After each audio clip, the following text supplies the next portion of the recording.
Moi, j'ai des racines agricoles. Ce sont des grands-parents français.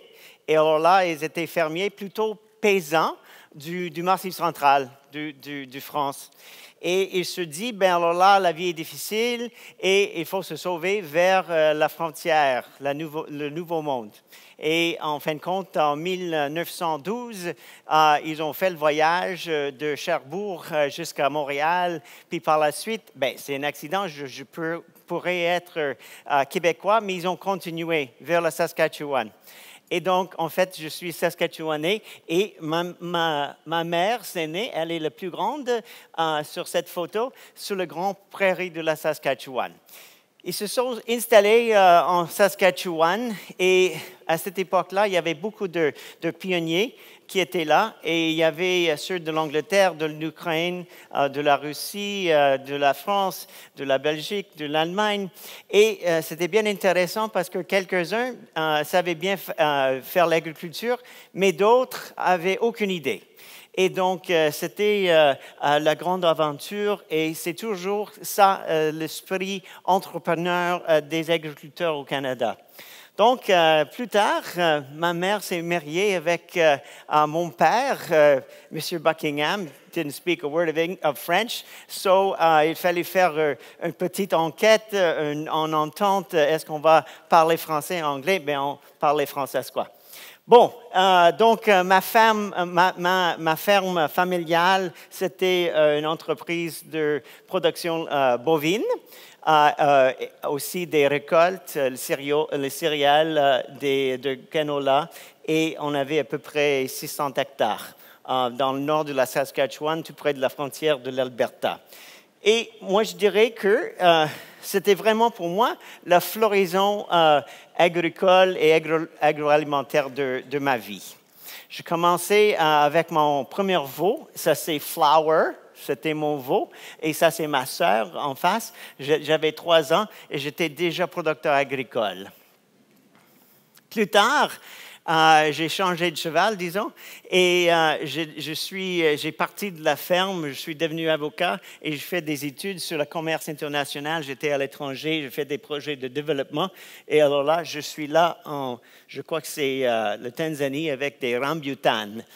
Donc, ce n'est pas tout à fait l'agriculture saskatchewanaise, mais ça continue. Puis par la suite, j'avais l'occasion de faire la formation de chef de cuisine. Donc, j'ai dit, ça se peut que c'est une des perspectives de l'agriculture agroalimentaire d'aujourd'hui parce qu'il faut bien se rendre compte de toute le vie de produits, de la ferme jusqu'à la table.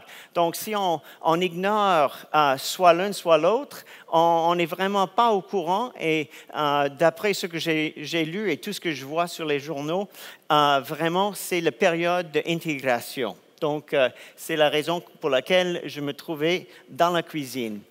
Puis par la suite, je suis grand amateur de bonne bouffe et aussi, je suis tout récemment redevenu producteur bovin. J'en ai 2 vaches en Saskatchewan.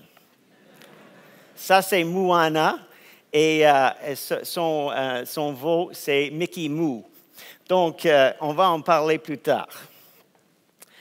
Bon, les protéines, c'est compliqué. Mais la vie est compliquée et la vie devient plus compliquée. Je me demande, est-ce qu'il vaut mieux sauver la planète ou bien nourrir les gens? Ou encore bien, valider la vie sociale et économique des gens?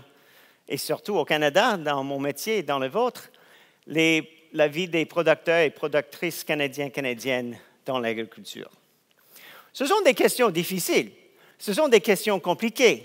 Et en fin de compte, il faut avoir, je trouve, des institutions qui vont s'occuper de ça. Et moi, je dirais que ICPA, le travail, mon institution, c'est une de ces institutions. On a été fondé juste pour un petit survol de ce qu'on fait et ce qui nous sommes. On a été formé en 2004 comme un groupe de réflexion sur les politiques agricoles indépendantes et neutres, consolidant les recherches, éclairées et stimulant les réflexions sur les enjeux des politiques pour le secteur agroalimentaire canadien plus viable. Et notre vision, c'est d'être chef de file mondial en matière agricole et système agroalimentaire durable afin d'améliorer la santé, la prospérité et le bien-être des Canadiens et des Canadiennes. Alors là, on dirait qu'on a à peu près 100 personnes chez nous. Non, on n'a qu'une dizaine. Mais ce sont des personnes vraiment, disons, évangéliques. Sur la question de politique agroalimentaire. On est juste un petit noyau à Ottawa, mais on dessert tout le Canada, aussi bien la Colombie-Britannique, jusqu'à les prairies en Saskatchewan, l'Ontario, le Québec et les provinces maritimes. On a un conseil d'administration avec une vaste expérience. On a Stéphanie Amelin qui est dans la salle, qui est sur notre conseil d'administration. On a aussi un conseil consultatif. On a Marcel Groulot quelque part dans la salle et Vincent Cloutier. Et aussi, on a des chercheurs supplémentaires, aussi un ancien vice-président Daniel Yon qui est dans la salle. Donc, ça c'est le CAPI. On essaie de choisir des politiques qui sont vraiment importants dans le court terme et le moyen terme. Souvent, on a des problèmes qui sont vraiment difficiles et il faut faire face, par exemple, le canola avec la Chine. Ça se passe ici, vite fait, immédiate, et quelquefois, on a des sujets avec une vista plus long terme. On essaie de faire les deux. On s'organise nos efforts sur 4 piliers: améliorer le capital naturel, optimiser la croissance, faciliter le commerce, assurer la confiance publique, public trust. Et en fin de compte, ceci est un travail énorme, important et énorme. Bon, où commencer? Moi, j'étais auparavant avocat. Et en dernier lieu, j'avais 8 ans en tant que juge administratif. On avait des producteurs sur un côté, on avait l'Agence d'inspection des aliments canadiens sur l'autre. Et si je faisais mon travail, quelqu'un était malheur, quelqu'un était fâché. Le gagnant, moins, mais le perdant, toujours. Mais dans ce travail que je fais maintenant, c'est de trouver les gagne-gagne, the win-win situations. Et quelles sont ces win-win situations? Bien, à partir du rapport de Barton qui a été fait en 2017, on a trouvé que l'agriculture était enfin reconnue comme secteur moteur dans l'économie canadienne. Donc, moi, je dis que c'était l'histoire de Cendrillon, ça se dit Cendrillon? Oui, Cendrillon. Et elle était toujours devant le feu dans le foyer et elle faisait son travail. Tout le monde savait qu'elle était là. Mais une fois, elle était invitée à la grande bal du palais. Et c'est le moment de l'agriculture au Canada. On est invité à la grande bal. Et c'est le moment, c'est le moteur pour l'économie canadienne. Donc, le ICPA a dit, bien alors là, à partir de ce phénomène, c'est le moment d'actualiser les bons dans le secteur agricole. Et le rapport Barton a dit que ce moteur, ça serait poussé par un grand effort de l'exportation. On va pousser les exportations à 75 milliards d'ici 10 ans. Et donc, on serait rapporté en 5e place, en 2e place comme exportateur. Et donc, on va gagner plus et tout sera bon. Mais l'ICPA a dit, bien, peut-être il manque quelque chose. Il manque peut-être quelque chose et cette chose est si même on monte la production, est-ce qu'on va avoir une qualité de vie? Est-ce qu'on va avoir des ressources naturelles, la capitale naturelle suffisante de continuer une production sauf et durable au Canada? Donc, on a posé ces 4 questions à travers le Canada pour des producteurs et on a eu des réponses. Oui, On peut faire une production, on peut faire une augmentation de produits, de bœuf, de porc, de produits laitiers, des récoltes de canola, mais à quel prix?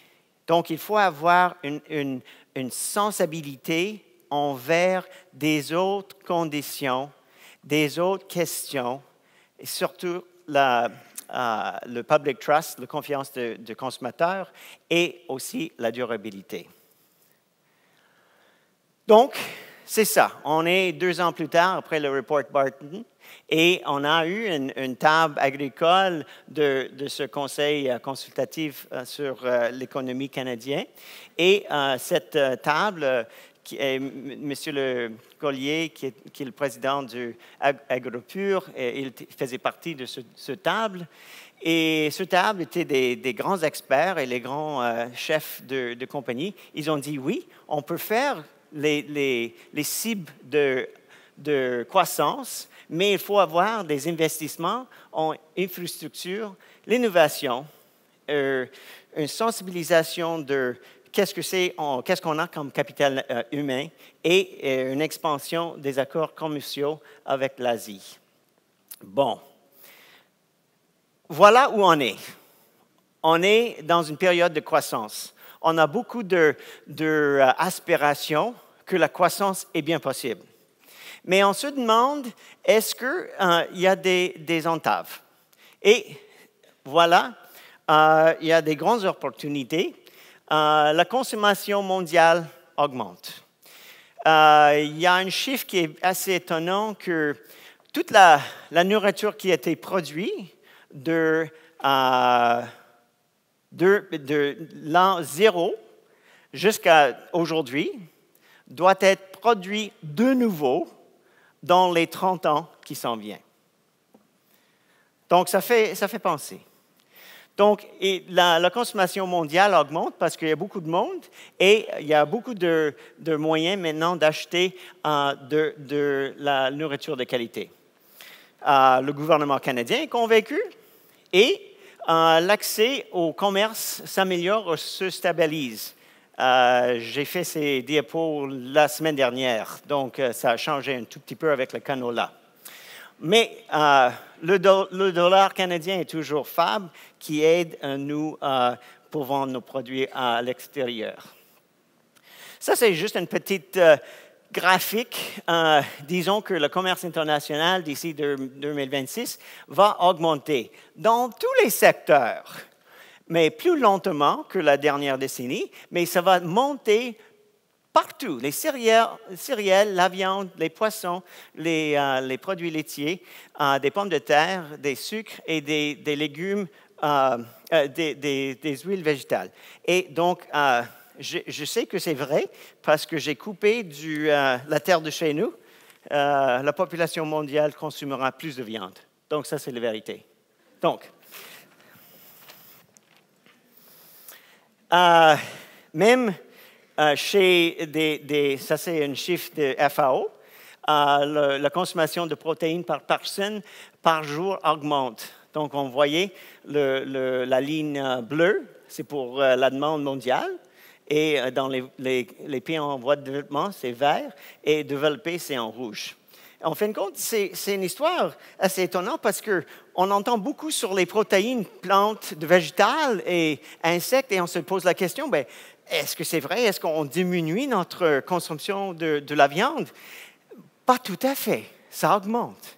Mais, on va explorer un peu plus.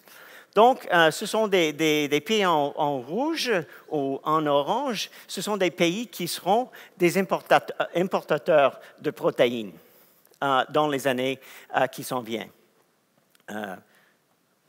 Et, juste pour un autre graphique, même dans le monde développé, on voit que la consommation de viande rouge, même,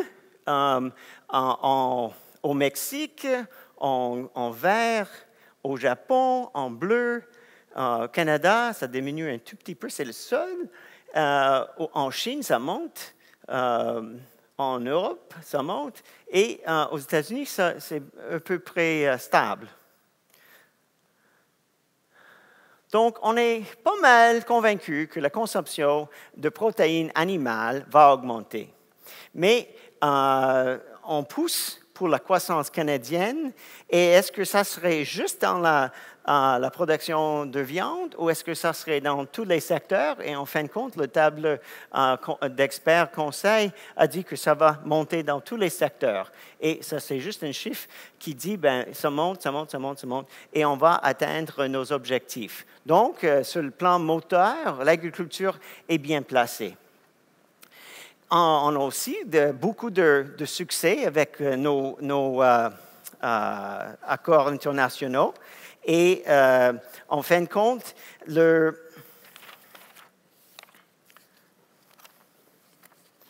l'accord économique et commercial global entre le Canada et l'Union européenne, ça compte de 500 millions de personnes, un marché de 500 millions de personnes. La deuxième, accord canadien des États-Unis et Mexique, le NAFTA 2.0. Alors là, ça compte de 500 millions de personnes dans le marché. Et en fin de compte, la dernière, l'accord de partenariat transpacifique global et progressiste, aussi 500 millions de personnes. Donc, on a des marchés assez importants à travers le monde. On n'est vraiment pas gâtés, mais on a l'occasion, on a le moment, on est dans une bonne place pour faire des exportations. Mais on a des obstacles. Et je vais vite fait. Les obstacles, vous le connaissez très bien. On a, par exemple, des limitations de production, soit au Québec, soit dans le Saskatchewan, en Colombie-Britannique. On a peut-être les changements climatiques qui vont faire des dégâts. On a des maladies animales et surtout, on a grand peur de la peste porcine africaine. On a les perturbations commerciales qui sont nos beaux amis et des moins bons. Et ça change par l'heure. On a aussi les soucis de consommateurs, les effets néfastes sur la planète dus à la production des protéines animales. On a ces petites sorties de le Globe and Mail qui dit « Is meat cooked ?» qui veut dire la fin du monde pour la viande. Et on a beaucoup d'articles qui disent, ben alors là, la production de protéines animales, c'est terrible, donc on doit le terminer. On a les questions de santé humaine. Et aussi, avec toutes ces histoires troublantes, on a des alternatives. Et justement, c'est la raison pour laquelle je suis là, je vais en parler. Est-ce qu'on va avoir une guerre des protéines? Vraiment? Ben, il y en a beaucoup de choix. Il y a les protéines végétales. Il y a les protéines de la mer. C'est des poissons. Non, c'est des algues. Il y a les protéines des insectes. Oui, on va faire un barbecue des vers. Et on a des protéines de labo. Bon, quoi sur les protéines végétales? Mais chose intéressante, déjà, la plupart des gens du monde survivent avec la protéine végétale. Si on fait un petit bilan des sources de protéines sur l'échelle mondiale, on voit que 57% des protéines consommées par le monde, c'est des plantes. 18%, c'est les viandes. 10% des produits laitiers et 6% des poissons. Et tout le reste, 9%. Disons les œufs, tout ça. Donc déjà, on voit que la protéine végétale est très importante dans le plan nutritif mondial. Donc, c'est une question, est-ce que ça augmente ici au Canada, dans l'Ouest, dans les États-Unis, en Europe? Et la bonne réponse est oui, ça augmente. Il n'y a pas de question. Ça augmente. Et la raison pour laquelle les protéines sont très importantes, c'est varié. Il faut avoir de la protéine. Ça, c'est clair. Et avec la protéine, par exemple, j'ai une petite histoire ici, je ne sais pas si vous connaissez, mais le mot protéine vient du mot grec protos, qui veut dire premier, essentiel. Donc, les protéines qui étaient découvertes en 1835 par un chimiste néerlandais ont des rôles multiples, mais nécessaires pour l'organisme humain. Et donc, vous connaissez peut-être tout, mais le plus important, c'est le rôle énergétique, le source des acides aminés essentiels, et aussi les protéines qui participent au renouvellement cellulaire et physiologique, par exemple pour garder un sang très salubre, et aussi pour produire des hormones nécessaires pour la croissance et pour la vie. Donc, ce n'est pas une question de surpasser des protéines. Il faut en avoir. C'est juste une question de quelle sorte de protéines. Et donc, on a des protéines avec des acides aminés complètes, disons tous les protéines qui viennent des animaux, des œufs, du lait, de la viande, et aussi quelques légumes, par exemple le soja, le quinoa et les épinards. Pourquoi, je ne sais pas. Papaye, il avait bien raison. Et en fin de compte, ce sont les seules trois plantes qui ont des acides aminés complètes. Mais le chimie est très, très, très brillant, a fait des progrès énormes. Et les productions maintenant de protéines, plantes, végétales est poussée à une certaine avance qui n'était pas possible il y a même 50 ans. Ici, on a deux burgers, le Impossible Burger et le Beyond Meat Burger. Qui a mangé un Beyond Meat Burger? Qui a mangé? Oui? OK, bon, pas beaucoup. Qui en a mangé deux? Non? Ah oui. OK. Bon, le Beyond Meat Burger, c'est vraiment de la génie de formation. En fin de compte, on a des protéines, on connaît des protéines végétales et leur bilan, et en fait leur texture et comment ça fonctionne.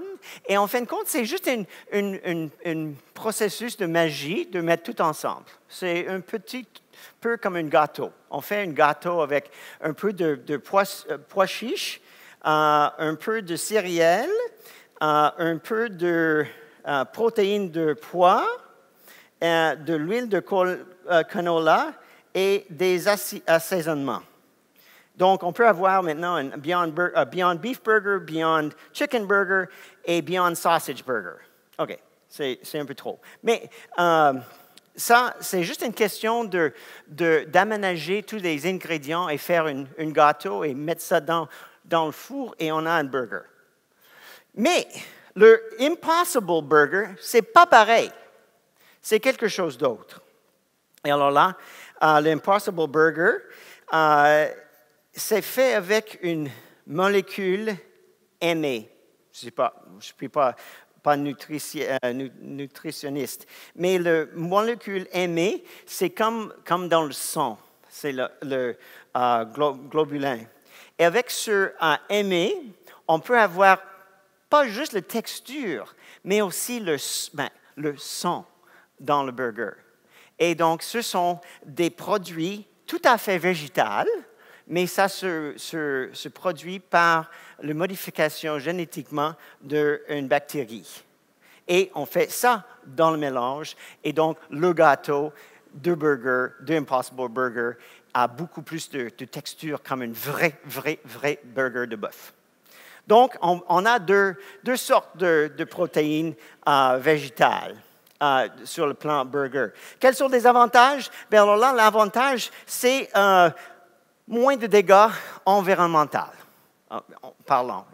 La recherche n'est pas tout à fait claire. Et aussi, pour garder une certaine façon de vivre, soit végétarien, soit végétalien, on n'a pas besoin de la cruauté aux animaux et on n'a pas besoin de faire des soucis sur des méthodes de production animale. Quels sont les inconvénients? Bien, en fin de compte, il y a la technologie GM qui est toujours en question. Et en fin de compte, c'est toujours difficile d'avoir un burger qui vraiment de texture de burger qui n'est pas de burger. Ça, c'est la chose un peu inconvéniente. Des protéines d'amer. Bon, alors là, mode d'emploi, c'est plus facile. On a une ligne, on fait de la pêche, on a un poisson. Pas tout à fait si simple que ça, mais déjà, il y a 6% de population mondiale qui ont la plupart de leurs protéines par bilan des poissons. Et en fin de compte, ils sont moitié-moitié maintenant sur les poissons de mer et poissons de aquaculture. On essaie d'avoir aussi d'autres sources de protéines de la mer et la source la plus, disons, le plus promettant, c'est les algues. Et il y a une algue qui s'appelle le surluline, je ne sais pas si vous le connaissez, surluline, qui est 75% protéines. La viande, c'est à 35%. Donc, c'est une super protéine, mais en fin de compte, ce n'est pas disponible, sauf sur une forme de poudre dans les magasins de santé de nutrition. Oh, quels sont les inconvénients? Les avantages, évidemment, il y a moins de soucis sur le plan santé humaine, parce qu'ils ont des oméga 3 et 6 et 12, mais les inconvénients, on en pêche trop et on vide des océans de nos poissons. Les insectes. Bon, alors là, tu peux avoir des insectes dans les sachets, juste comme ça. Si vous faites les achats chez Loblaws en Ontario, on peut avoir des insectes en poudre. Mais la question, qu'est-ce qu'on fait avec? Bien, j'ai fait des muffins pour mon personnel, était sous-apprécié, je crois. De toute façon, ce sont très efficaces de faire la production des insectes. C'est assez à la mode dans l'Asie du Sud-Est. Et il y a un seul producteur de grande forme en Ontario. Ce sont des frères Ntomi sur une ferme tout près de Toronto. Et ils ont fait 900 millions d'insectes par année. Ils les écrasent et mettent ça en poudre. Donc, c'est une poudre qui est assez importante parce qu'il y a à peu près 50% protéines dans les insectes. Mais pour mettre ça en perspective, la consommation mondiale des insectes est à peu près 1/10 de la canola qui a été stoppée par les Chinois la semaine dernière. Donc, ça veut dire que ce n'est pas très, très grand. On a pour tout le monde, tout le monde entier, un tout petit peu des insectes. Et on va terminer avec les protéines de labo.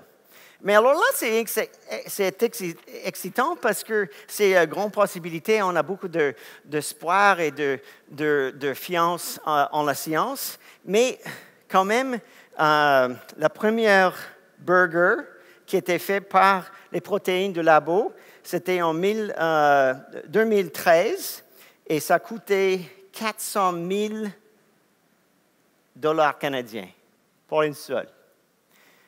Donc, ce n'est pas tout à fait prêt pour le marché et, en fin de compte, ce n'est pas au marché. Vous pouvez peut-être entendre parler que la viande bio est toujours sur le marché. Ce n'est pas vrai parce que c'est très difficile de faire à l'échelle. Donc, il faut avoir un processus, ce serait un peu compliqué, mais on a tous dans nos cœurs des cellules souches, même dans les muscles. Et si on retire une cellule souche dans un muscle d'une vache ou d'une poule, d'un poisson, et on peut faire reproduire cette cellule des milliers, des millions de fois, et on va avoir de la viande. Sauf que on n'a pas tous les parties connectives. On n'a pas des tendons, on n'a pas des collagènes, on n'a pas des globulins. Donc, c'est un peu difficile. Et on peut avoir des petites fautes d'orthographe dans la reproduction, si on fait ça des millions de fois. Et donc, c'est un processus qui est très difficile. Et pour faire produire ces cellules, il faut avoir de la nourriture pour ces cellules. Et pour le moment, c'est un sérum qui se fait à partir des animaux. Et souvent, c'est très, très coûteux. Donc, pour le moment, c'est difficile d'avoir une protéine du labo qui sera à l'échelle d'ici quelques ans. Comme j'ai lu dans une des journaux, a steak is super, super far away from the market. Donc, pour le moment, c'est les burgers, les hamburgers, les bolettes qui seront les premiers. Ça, c'est déjà dans quelques années dans le futur. Oh, quels sont les avantages? Bien, les avantages, disons, c'est qu'il y a moins d'empreintes sur la Terre parce que les émissions de la production de bovine ou de la viande fait beaucoup d'émissions gaz à effet de serre. Bien, justement, ça nous laisse avec quoi? Terminé, j'ai l'impression que même les options de protéines, ça change, ça améliore, ça augmente. Mais en fin de compte, ça serait pour le consommateur de choisir sur un des 4 points. Et si ce consommateur va choisir sur ce point, je choisis pour l'empreinte gaz à l'effet de serre agricole et alimentaire, donc il peut faire un choix soit vers le végétal. Parce que l'agriculture, sans doute, a des effets sur la planète. Et, disons, ce sont des chiffres assez courants. Le profil du Canada des gaz à effet de serre provenant de l'agriculture, c'est 1,00 billion de tonnes. Ça veut dire 1,8% des émissions totales mondiales. Donc, s'il y a un jeune consommateur, disons, je veux diminuer l'empreinte sur la planète, je ne mange pas de la viande, il a peut-être raison. Mais, chose intéressante, le Canada a un avantage comparatif parce que nous, on produit le plus efficace des protéines animales dans le monde. Si on voit la petite étoile verte, ça c'est le taux d'efficacité canadien. Et on est en bas de le grand boîte, c'est le 50%. Et en dessous, on est mieux que 50%. Et au-dessus, on est pire que 50%. Et donc, le Canada se trouve en bas dans toutes les catégories. Bœuf, laitier, porc, viande, poulet et des œufs. Donc, ce n'est pas tout à fait une bonne réponse. Je veux réduire ma empreinte de gaz à effet de serre en évitant la viande parce que nous, on est le plus efficace au monde. Donc, il y a toujours les publicités. Si je mange des avocats, je tue la planète. Si je mange la viande, je tue la planète. En fin de compte, je tue la planète si je mange. Et on a toujours ces publicités qui disent, ben là, si tu prends un real burger, tu vas tuer le monde, la Terre, mais si tu prends un Beyond Burger, tu es vraiment un star. Deuxième chose, on peut choisir pour diminuer l'empreinte de gaz à effet de serre, ou bien choisir pour la santé humaine. La viande, encore là, il y a 2 catégories. La viande est très, très bon pour la santé. C'est bon pour le sang. C'est bon pour les acides aminés qu'on a besoin. C'est complet dans la viande. Mais si on en mange trop, on peut avoir des dégâts sur le plan santé, des crises cardiaques et l'obésité. Donc, la viande contre la santé. Donc, je choisis plutôt les laitues que le steak. Troisième chose, peut-être moi, je choisis pour le bien-être animal.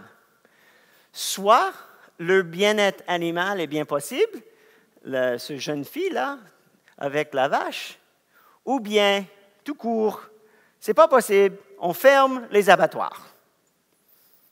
Donc, si je suis consommateur et je dis, ben alors là, je choisis pour le bien-être animal, ce n'est pas tout à fait un fait accompli parce qu'on a des arguments sur un côté, on a des arguments sur l'autre. Évidemment, si on ne change pas, on a des pratiques qui sont clairement contre le bien-être animal, on va avoir des soucis envers le consommateur. Et finalement, la guerre des protéines, vraiment,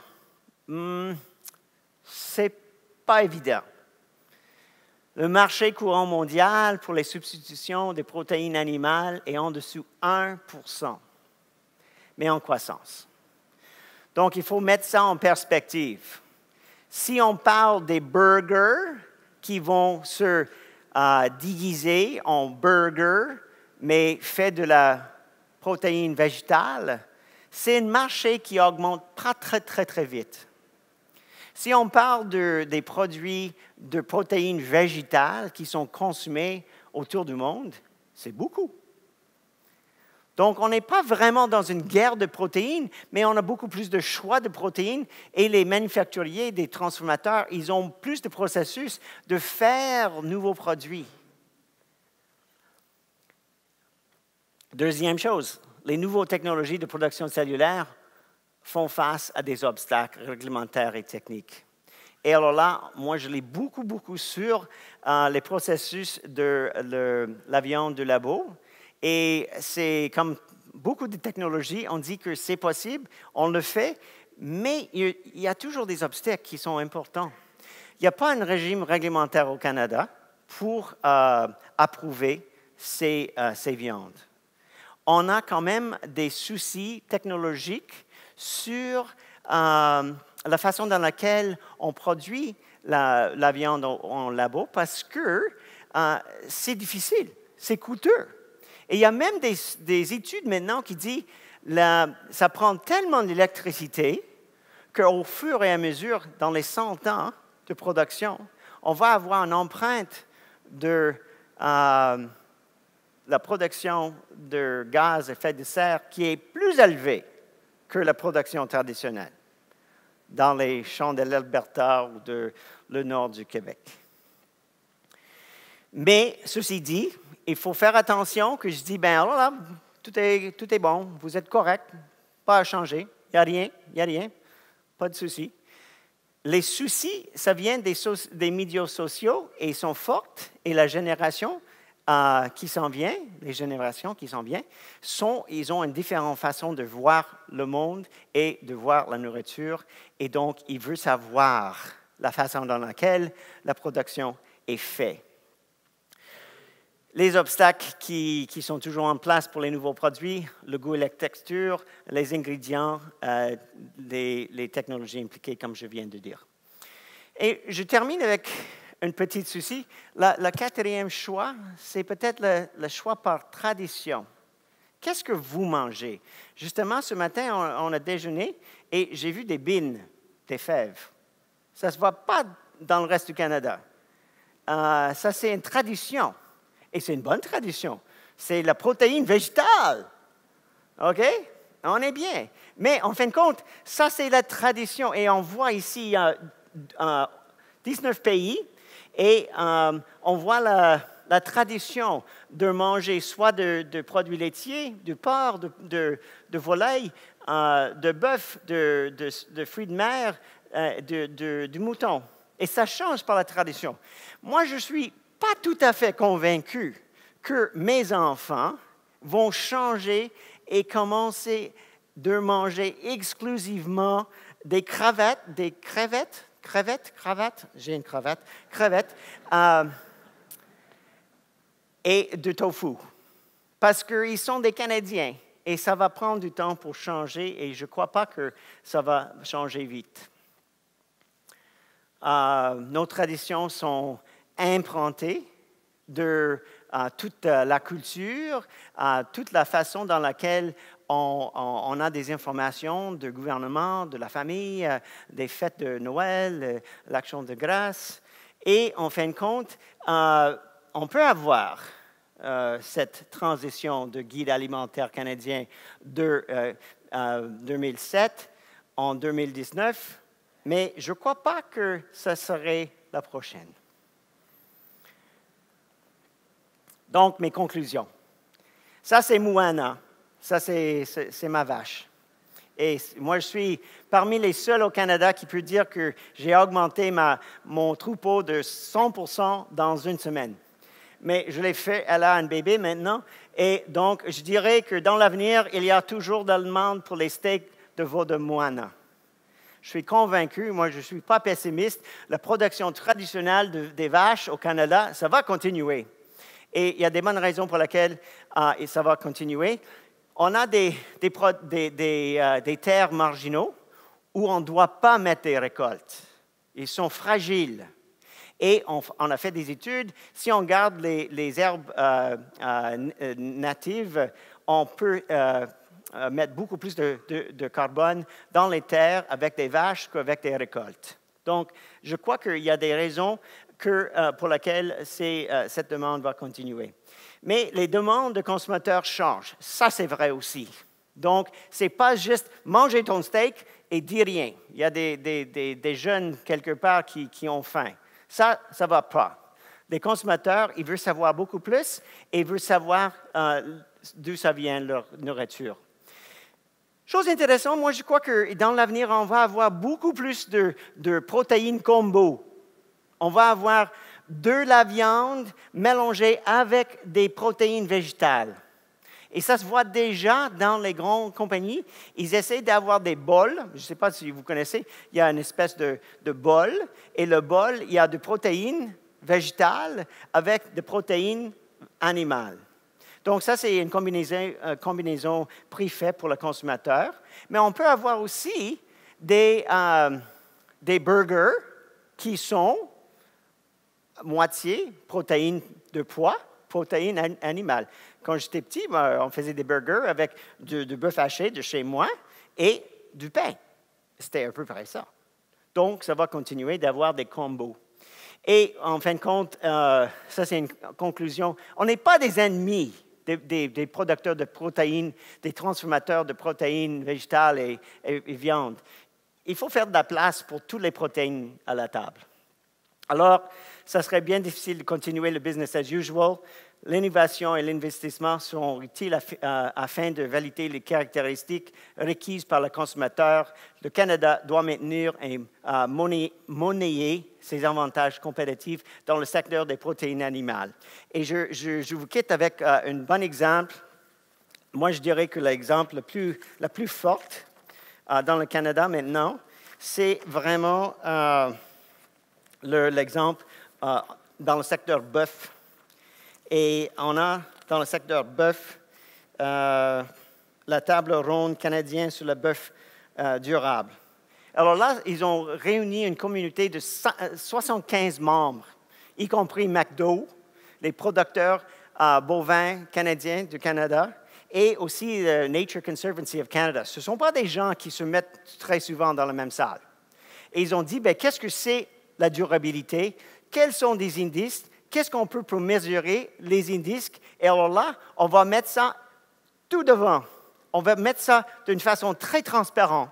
Et si le consommateur veut savoir la façon dans laquelle on traite les animaux, la façon dans laquelle on fait l'aménagement de nos terrains, nos feedlots, il peut faire sa demande.